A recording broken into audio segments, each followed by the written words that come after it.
Good morning, students.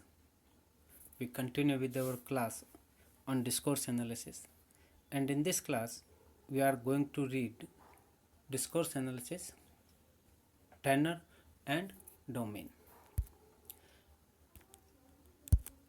As usual, first of all, the meaning of discourse analysis. You know about the discourse.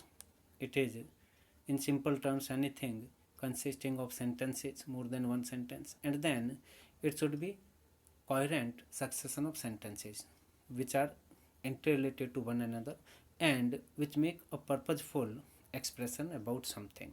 So there may be political discourse, religious discourse, literary discourse, and so on. In our this class, we are to read discourse analysis on the basis of tenor and domain. Before we know about tenor and domain, you must remember what register is.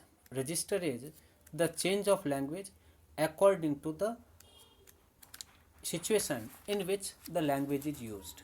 According to situation, we change our language. If we are talking to friends, our language will be different. If we are talking to our elders, our language will be different. If we are talking in a classroom, language will be different.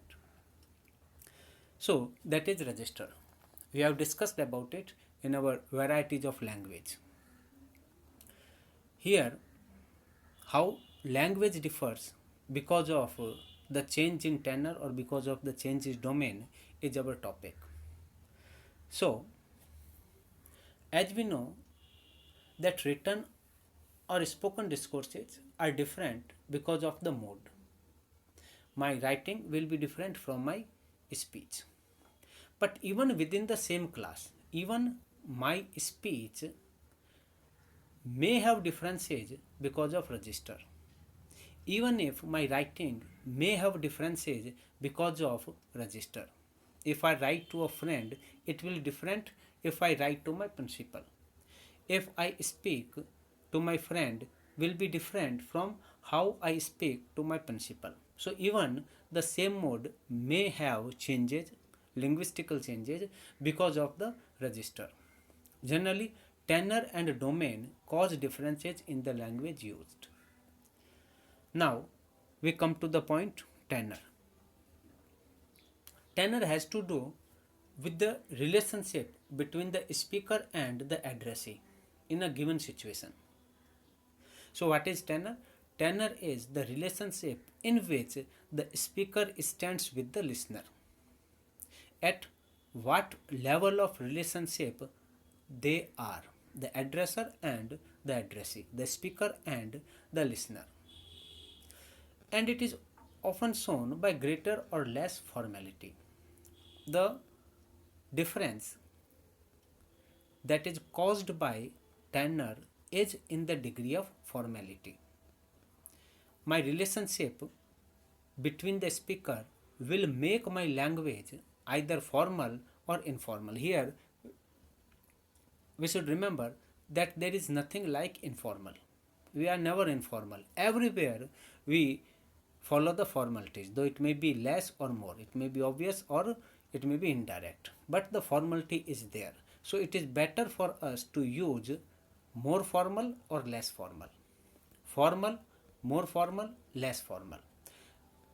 Generally we may say informal, informality, formality mat karo, informal raho. These things we may address, but keep in mind that there is nothing like informal. Everything is formal. There is only, the difference is only in the degree. If the relationship is distant, public and official, the tenor is generally formal.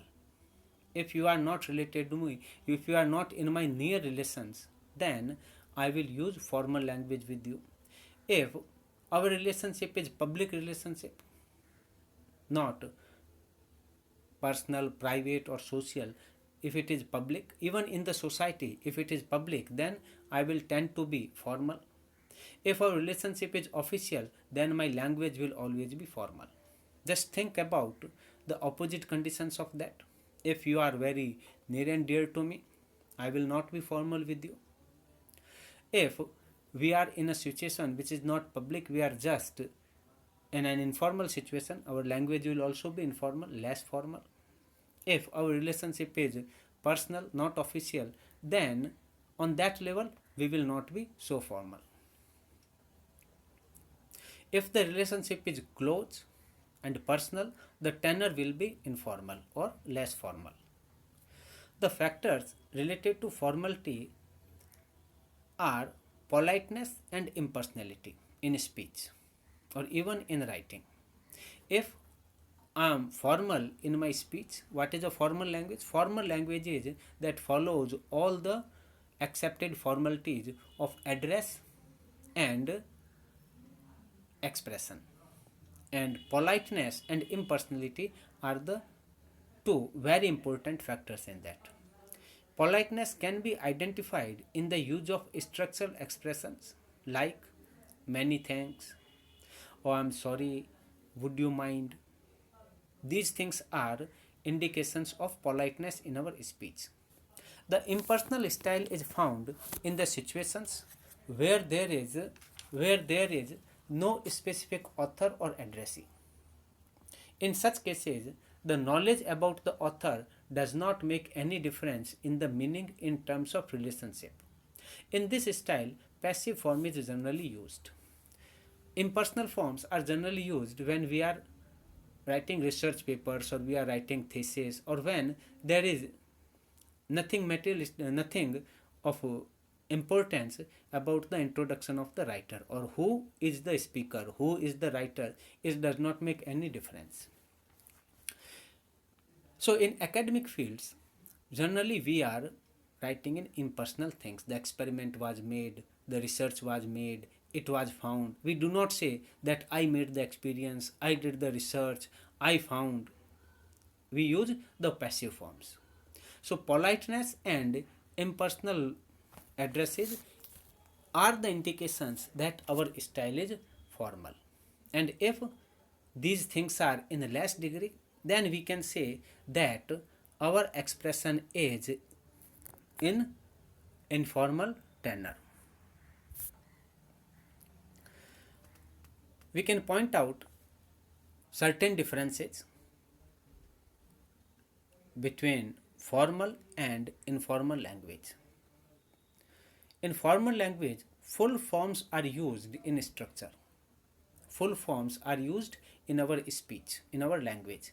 While in informal situation, we may use contractions. Contractions which are just in the colloquial style. For example, gonna, wanna for going to, want to. These type of contractions are used in informal style. Or if you notice, nowadays when we are chatting, we have our own special type of language that we have devised. We write the digital for and these type of things. These are all informal in style. Second difference is that of vocabulary. Standard, classical, and we can say of a higher level vocabulary is used in formal communication. In informal communication, we use local vocabulary, even maybe slang, even we may use some jargon or simply we can say that native and local vocabulary is used. Then the formal terms of address are used in formal address, sir, Mr, or with their proper name, madam, these things. If we are in informal tenor, then our language will have intimate terms of address, chap, friends, guys, yar, all these type of things we may use. In formal style, if requests are made, they are made in full structure. I request you, you are requested, it is my humble request. We write in these words. But if we are in formal tenor, then the requests are made just like suggestions. It is used in imperative or it is used relating let's go out. Why don't we go out? In our informal discussion, informal use of language, we use these type of expressions. Then in formal style, third person noun and passive clauses are more used than second or first person. For informal style, first and second persons pronouns are mostly used and active clauses are used, not the passive structures. In formal style, impersonal it is used. In informal style, personal attributions is used, that we have discussed, that passive form and impersonal addresses are used in formal style, they are not used in informal style. Then structure of language, it is complex and it is very near to the standard form of language. Complex structure is used with technical vocabulary in specialist addresses. If we are talking about particular subject, particular topic, then we will use vocabulary of that type. In our formal relations, suppose a medical student is discussing about a disease with his senior, he will use those serious technical words which are agreeable and accepted in medical field. But if he is discussing about the same thing, about the same case with his friends in a free mood, he may use the common terminology about the disease, about the condition, as a normal person does. So in informal tenor, simple structure and common vocabulary is used in popular and general addresses. A doctor will describe the disease, the condition of the patient to us in general terms, because his tenor is not official, not professional. But he will describe the same thing to his senior in other words, using those technical words. That is the difference because of the tenor, because of the relationship.